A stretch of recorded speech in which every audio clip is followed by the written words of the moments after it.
నా canteens August 15న start చేస్తున్నాం.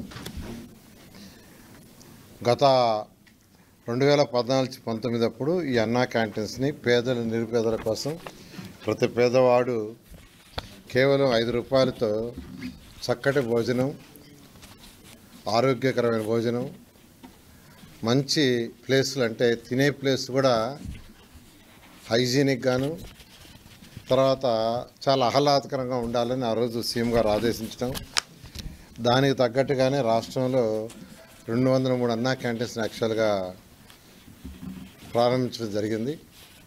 వాటిల్లో అంటే 203లో 183 యాక్చువల్గా వర్కింగ్కి వచ్చినాయి. దాదాపు ప్రతిరోజు 2,25,000 మంది భోంచేస్తున్నారు. 2,25,000 మంది. అటువంటి అన్నా క్యాంటీన్స్ని గత ప్రభుత్వం పూర్తిగా మూసేసింది. వాళ్ళు చేయదలుచుకుంటే రూపాయికి ఇచ్చుండొచ్చు, అంటే మేము 5 రూపాయలకి ఇస్తే రూపాయి కూడా ఇచ్చుండొచ్చు, కానీ ఒక కక్ష సాధింపుతో ఆ ప్రభుత్వం చేసింది. అయితే మళ్ళీ అన్నా క్యాంటీన్స్ని ఓపెన్ చేస్తామని సీఎం గారు చెప్పడం, దాని మీద యాక్చువల్గా క్యాబినెట్లో కూడా మొన్న డిసైడ్ చేశారు. ఈ అన్నా క్యాంటీన్స్ సంబంధించి ఈ మున్సిపల్ శాఖ ఆల్రెడీ టెండర్లు, అంటే ఈ అన్నా క్యాంటీన్స్లో కొన్ని అన్నా క్యాంటీన్స్లో సెక్రటరియట్లు పెట్టారు, కొన్ని అన్నా క్యాంటీన్స్ని గోడౌన్లుగా పెట్టుకున్నారు, కొన్ని అన్నా క్యాంటీన్స్ని బ్లీచింగ్ పౌడర్ వేసుకోవటానికి పెట్టుకున్నారు.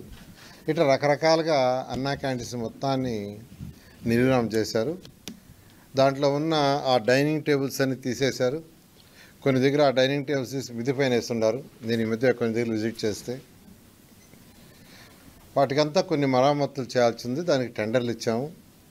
కొన్నిట్లో వర్క్ స్టార్ట్ అయింది, కొన్నిట్లో వర్క్ జరగబోతూ ఉంది.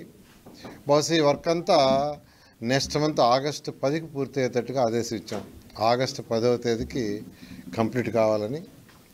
అదే గత 2014-19లో అక్షయ్ పాత్ర వాళ్ళు యాక్చువల్గా ఈ టెండర్ దక్కించుకొని వాళ్ళు ఫుడ్ పెట్టారు. చాలా చక్కటి ఫుడ్ పెట్టారు. ప్రతి పేదవాడు ఎంతో హ్యాపీగా, సంతోషంగా, ఆనందంగా తిన్నారు. నేను కూడా తిన్నా చాలాసార్లు టేస్ట్ చేయడానికి. అయితే ఈసారి మళ్ళీ టెండర్లు పిలుచున్నాం. టెండర్లు కూడా 22వ తేదీ ఐ థింక్ ఓపెన్ చేస్తారు, 22 ఓపెన్ చేస్తారు. అదే రేట్స్ సేమ్ రేట్స్లో ఎటువంటి కొందరు అడుగుతున్న రేట్లు ఏమైనా పెంచుతారని.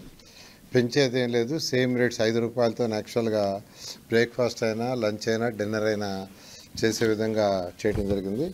అంతేకాకుండా అన్ని అన్నా క్యాంటీన్స్ ఒకే మోడల్, ఒకే స్టాండర్డ్. అధికారులకు కూడా ఇప్పుడు యాక్చువల్గా వీడియో కాన్ఫరెన్స్ జరిగింది. రాష్ట్రంలో ఉన్న 123 మున్సిపాలిటీస్కి కమిషనర్స్తో ఈరోజు కాన్ఫరెన్స్ జరిగింది.